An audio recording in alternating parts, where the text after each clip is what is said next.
അസ്സലാമലൈക്കും, welcome to ഹോംലീഷ്യസ്. ഇന്ന് നമ്മൾ ഉണ്ടാക്കാൻ പോകുന്നത് നമ്മുടെ കണ്ണൂരിൻ്റെ സ്വന്തം സാൺ റൊട്ടി, അല്ലെങ്കിൽ ഇതിനെ പറയാം ഇതൾ റൊട്ടി, അല്ലെങ്കിൽ പാല റൊട്ടി എന്നൊക്കെ പറയും.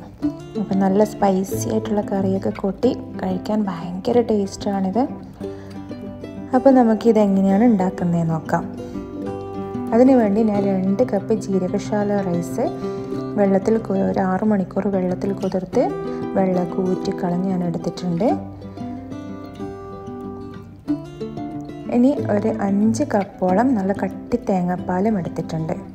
തേങ്ങാപ്പാലിലാണ് ഈ അരി അരച്ചെടുക്കേണ്ടത്, ഒട്ടും തന്നെ വെള്ളം ചേർക്കാൻ പാടില്ല.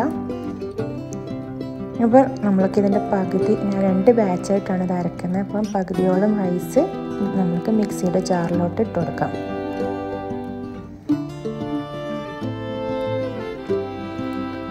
ഇനി ഇതിലേക്ക് തേങ്ങാപ്പാൽ ചേർത്ത് നന്നായിട്ട് കട്ടയില്ലാതെ അരച്ചെടുക്കണം.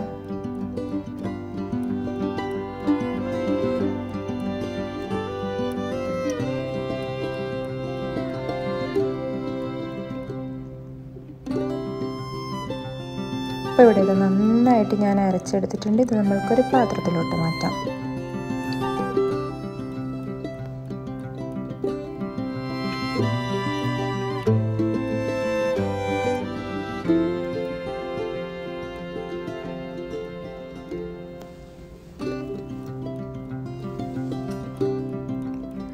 ഇതുപോലെ നമുക്ക് ബാക്കിയുള്ള അരി കൂടി അരച്ചെടുക്കാം.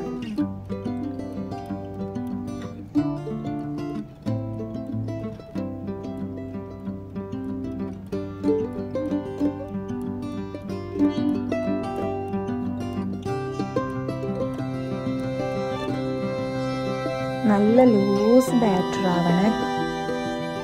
ബാറ്ററിൻ്റെ കട്ടി കൂടിക്കഴിഞ്ഞാൽ സാൺ റൊട്ടി തീരെ ശരിയാവില്ല, അത്രയും സോഫ്റ്റ്നെസ്സും ഉണ്ടാവില്ല. നമ്മൾക്കിതിലേക്ക് ആവശ്യത്തിന് ഉപ്പ് കൂടി ചേർത്ത് ഒന്നുകൂടെ കലക്കിയെടുക്കാം.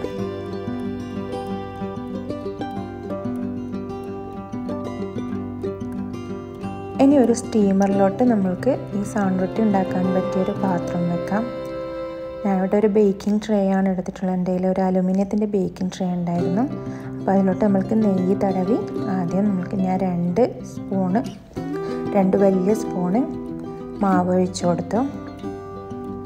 അപ്പോൾ ഇത് ഫസ്റ്റ് ലെയർ ആയിട്ടുണ്ട്. ഇനി അതിൻ്റെ മേലെ കുറച്ച് ഗീ അപ്ലൈ ചെയ്ത് കൊടുക്കാം. ഞാൻ പശു നെയ്യാണ് ഇവിടെ എടുത്തിട്ടുള്ളത്. പശു നെയ്യ് പുരട്ടി അതിൻ്റെ മേലെ 2ാമത്തെ ലെയർ ഒഴിച്ചു കൊടുക്കാം.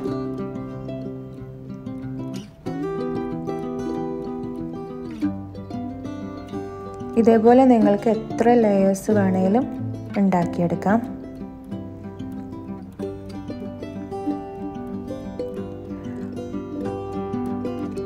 ഒരു ലെയർ ആയി കഴിഞ്ഞതിന് ശേഷം മാത്രം അതിൻ്റെ മേലെ ഗീ പുരട്ടി അടുത്ത ലെയർ ഒഴിക്കാൻ ശ്രദ്ധിക്കണേ.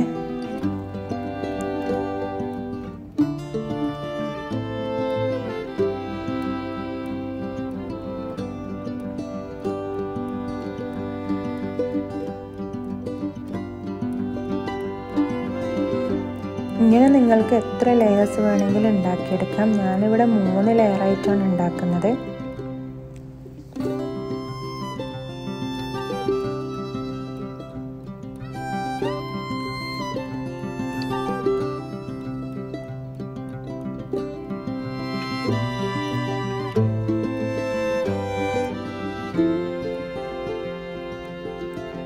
അപ്പോൾ ഇത് നന്നായിട്ട് കുക്കായി വന്നിട്ടുണ്ട്.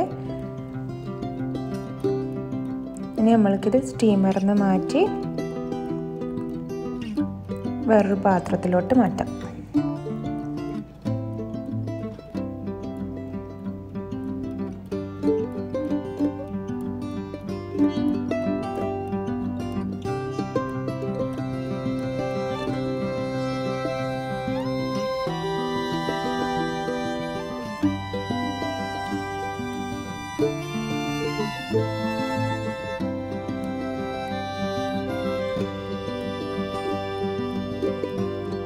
നമ്മൾക്ക് പെട്ടെന്ന് ഇത് ഇളക്കിയെടുക്കാൻ പറ്റും. ഞാനിങ്ങനെ 3 ലെയർ ഉണ്ടാക്കിയെടുത്തത്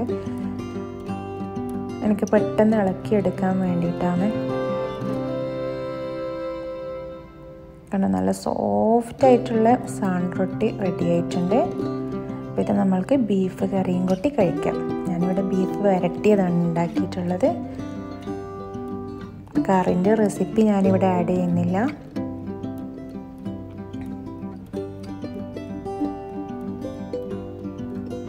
അപ്പോൾ എല്ലാവരും റെസിപ്പി ഇഷ്ടമായി കഴിഞ്ഞാൽ ഷെയർ ചെയ്യാനും ലൈക്ക് ചെയ്യാനും സബ്സ്ക്രൈബ് ചെയ്യാനും മറക്കരുത്. Thanks for watching.